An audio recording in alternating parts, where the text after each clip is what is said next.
Flora, Ulysses by DiCamillo. So what has happened so far? Ferris.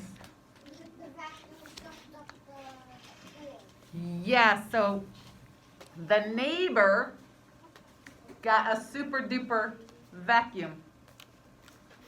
The neighbor got a vacuum for her, was it her birthday? Birthday, a celebration. Sometimes moms want things that will help them have an easier life and the chores they have to do, and other times they want fun things. So before you go out and buy your mom the Ulysses 2000X, you should ask her, what would you like for your birthday?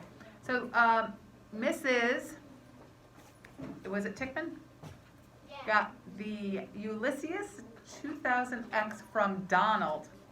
And she's outside vacuuming when Flora, the next door neighbor, sees the squirrel, or hears the big loud noise and then sees the squirrel,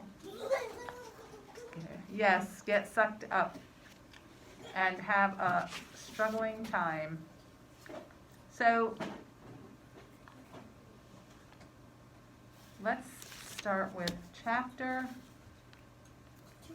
9. Are we on chapter 9? She names already, right? Already. Chapter 9, but page 24. They're very short chapters. So this one is, so she's the cynic. She's kind of like a negative-ish person, not super positive. And she says, the whole world on fire, chapter 9. She spoke to him, and he understood her. Remember, squirrels have 3 things on their minds? Where am I getting my food? I'm hungry, and what am I eating? Those 3 things. So it's all about their bellies, right? Their heads is all about their bellies. I have a person in my house like that. And he understood her.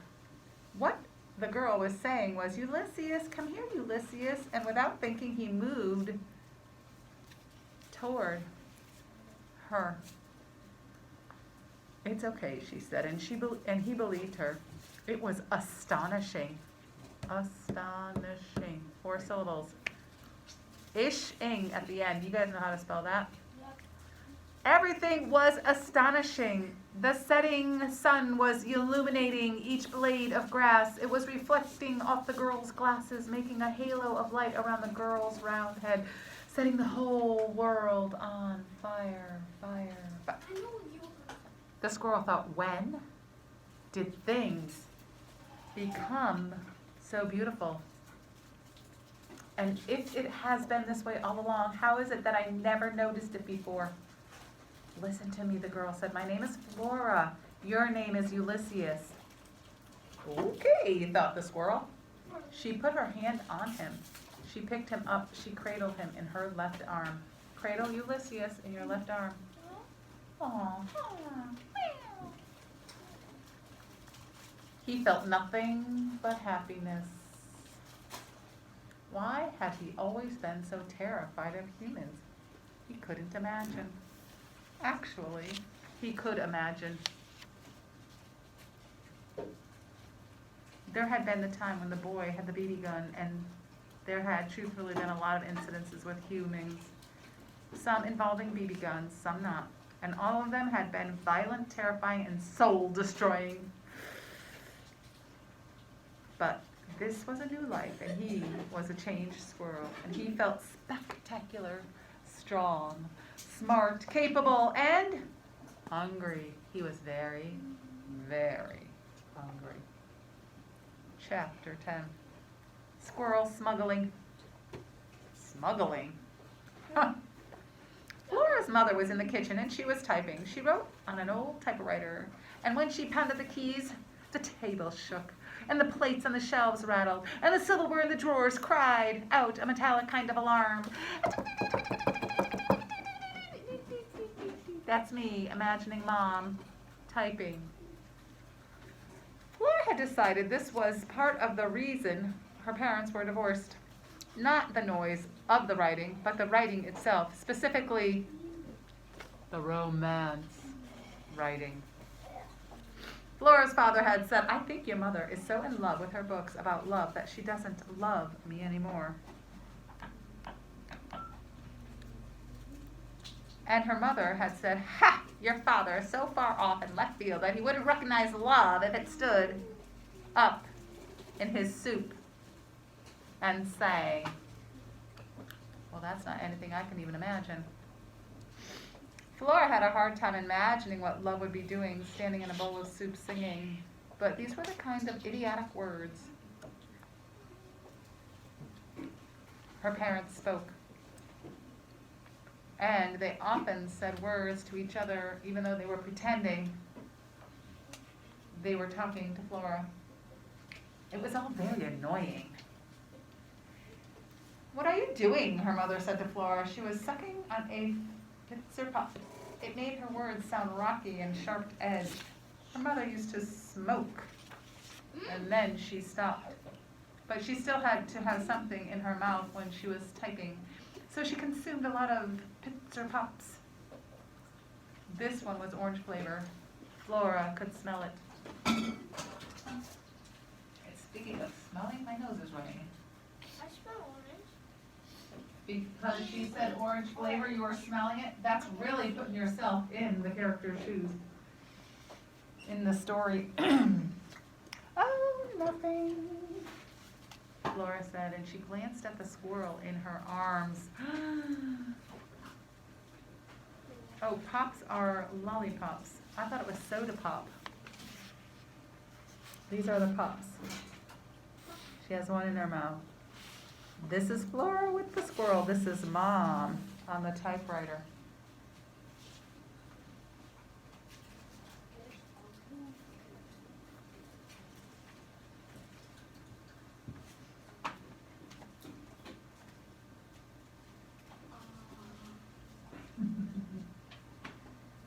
Mom. Is that what your mom looks like? No. No. It's a little bit of what my mom looks like. Just saying. "Oh, nothing," said Flora, and she glanced at the squirrels in her arms. "Good," said her mother, and she whacked the carriage return, bing, on the typewriter without looking up. She kept typing. "Are you still standing there?" her mother replied. She typed some more words. She hit the cartridge return again. "I'm on a deadline here, and it's hard to concentrate with you standing over me, breathing like that." "I could stop breathing," she said. "Oh, don't be ridiculous. Go upstairs and wash your hands. We're going to eat soon." "Okay." And Flora walked past her mother and into the living room, still carrying Ulysses in the crook of her arm.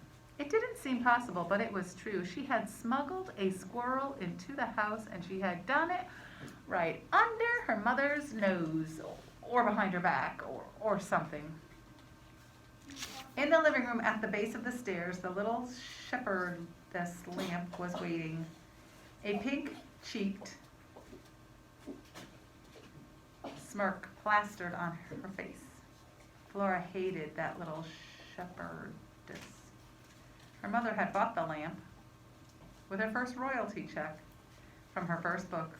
"On Feathered Wings of Joy" was the title. It was the stupidest title for a book that Flora had ever heard in her life. I don't know what a shepherdess lamp is. Her mother had sent away to London for the lamp. When it arrived, she unpacked it and plugged it in, and she clapped her hands. "Oh, she is so beautiful." "Isn't she beautiful? I love her with all my heart." Should you say that about a thing in front of your child? If my mother said that about a thing in front of me, I would feel like, "Mom, don't you love me with all your heart? How could you love anything else if you love me?" I would probably move out the house. Flora's mother never called Flora beautiful. She never said she loved her with all her heart. Luckily, Flora was a cynic, and she didn't care whether her mother loved her or not. "I think that I will call her Mary Ann," her mother said. "Mary Ann?" said Flora. You're going to name a lamp Mary Ann? Who exactly is Mary Ann? But her mother didn't bother to answer the question. This, Flora said to the squirrel, is the shepherdess, little shepherdess. Her name is Mary Ann, and unfortunately she lives here too. The squirrel considered Mary Ann. Flora narrowed her eyes and stared at Mary Ann. She knew that was ridiculous, but sometimes she felt as if Mary Ann knew something that she didn't. And the little shepherdess was keeping some dark and terrible secret. Oh, you stupid lamp. Sorry, I should have read ahead and skipped that word. Mind your own business. Mind your own sheep, said Flora. Actually, there was just one little tiny sheep all curled up in Mary Ann's little pink slippered feet. Flora always wanted to say to the shepherdess, so a shepherdess must be a girl shepherd. If you're such a great shepherdess, where are the rest of your sheep? We can just ignore her, Flora said to Ulysses. She turned away from the smug and glowing Mary Ann and climbed the stairs to her room, holding Ulysses gently, carefully in her arms. He didn't glow, but he's surprisingly warm for someone so small. Why do you think the mother, why do you think the author tells us that the mom bought a lamp that she loves with all her heart?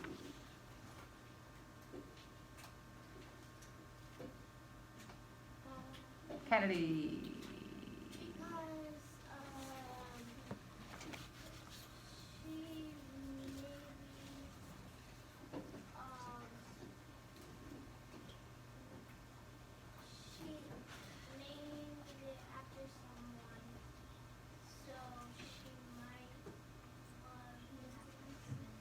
Oh, maybe. Maybe. So, yeah, that could be a reason. Kaden? She named it by someone special. Maybe she named it after someone special? Maybe. Is that what you were going to say? Yeah. I'm thinking the mom loves a thing, and does Flora feel loved? No. Does Flora feel loved? I think she's not feeling loved, but she suddenly has a squirrel. Do you think the squirrel's going to change her? Yeah. Maybe. Do you know what I know about books? A character always changes. Books don't always end up like we want them to. Mom gave me. But a character always changes. And because of Winn-Dixie, who changed? Opal.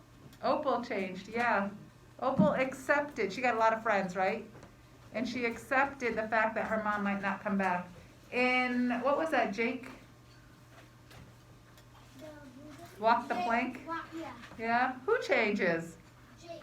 How does he change? How does he change? Do you remember? Doesn't he like kill the fish the first week of school or something? Yeah. Doesn't His he? sister killed The sister killed the fish, but it was his teacher's pet, right, in his classroom. So I think he goes through that whole school year feeling horrible, but by the end of the year he realizes that everybody likes Jake. Yeah. Oh, he likes me. All right. Every Jake walks the plank. Yeah, El Ray Jake walks the plank. Yeah. Kate, Lovey. No. It's not Kate. No? It starts with an X. Ooh. Sarah. You guys are going to have to look it up. It's not Sarah. Or what was that other one we just finished? No, Daisy. Miss Crazy is Daisy. Who changes in that story? No, AJ changes, yeah, by Dan Gutman. He changes like he doesn't hate school so much. He, in fact, figures out that everything at his AJ's weird school is awesome. Yeah. I read another book of that. Yes, I know. I found it. I have Till tomorrow.